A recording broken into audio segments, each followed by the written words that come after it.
Hello everybody, today we are going to start with a new grammar lesson which is the modal verbs. Modal verbs are also called modal auxiliary verbs or modal auxiliaries or simply modals. They are verbs which help other verbs to express a meaning. So they are helpful verbs that help other verbs to express meanings.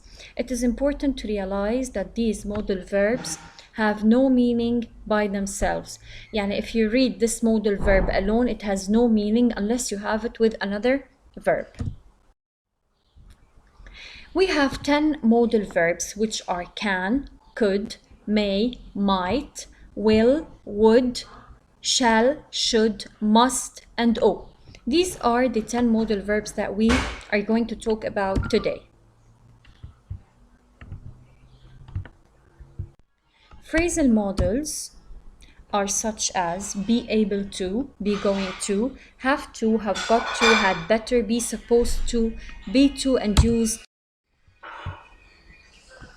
What do modals express? They express offer, they express necessity, they express an advice, they express a suggestion, they express a desire, ability, probability, permission, request, and obligation.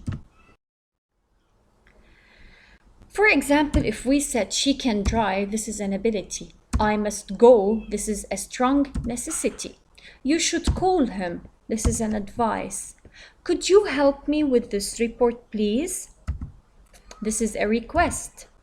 You may stay here, this is a permission. I would like to see her, this is a desire. He might leave soon, this is a possibility. He must be at the tennis club now, this is a probability.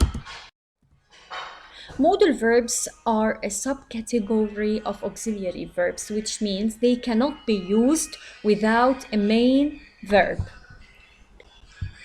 Modal verbs have no tense and no person, so they never change. Let's see how.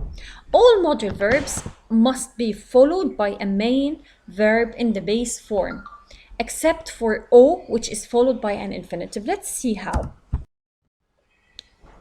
Let's see these rules. Modal verbs do not take S. For example, he can speak Chinese, so they do not take S. She could be here by 9. They make questions by inversion. It means by switching. She can go becomes can she go. Many modal verbs cannot be used in the past tenses or the future tenses. For example, he will can go with us is not correct, or he musted study very hard is not correct. So we don't use these in the future tenses. Word order in statements. This is the word order, so you start with the subject, then the modal verb, and then the main verb, and of course the verb should be in the base form. Word order in questions, we start with the modal verb, then the subject, then the main verb. So can they study? Should Mike drive? WH words, for example, when can they eat?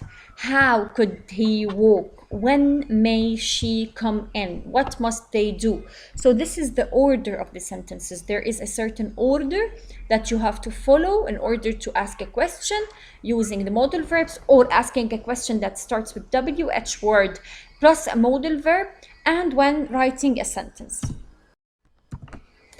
Word order in negative statements, you have to start with the subject, then the modal verb, of course you add not, then the main verb, and then the rest of the sentence. So you must not disturb the baby. They should not drive at night. People cannot smoke in the bus. You may not draw on the desk. Look at these sentences. Write the negatives, write the questions, write the third person singular. I should go. I can go. I must go. I have to go. Okay, the negatives. I cannot go. I should not go. I must not go. I don't have to go. Okay? As you can see, which two sentences are the same? I am allowed, I can stay at my friend's house tonight. I have to stay. Which sentence express obligation? I have to expresses obligation. You are obliged, you have to do something. Which sentence express permission? I can or I am allowed. These express permission. Complete the sentences so with have to or don't have.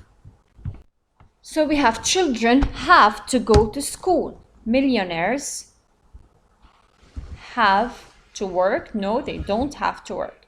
You go to England if you want to learn English. You have to go to England. You don't have to go to England.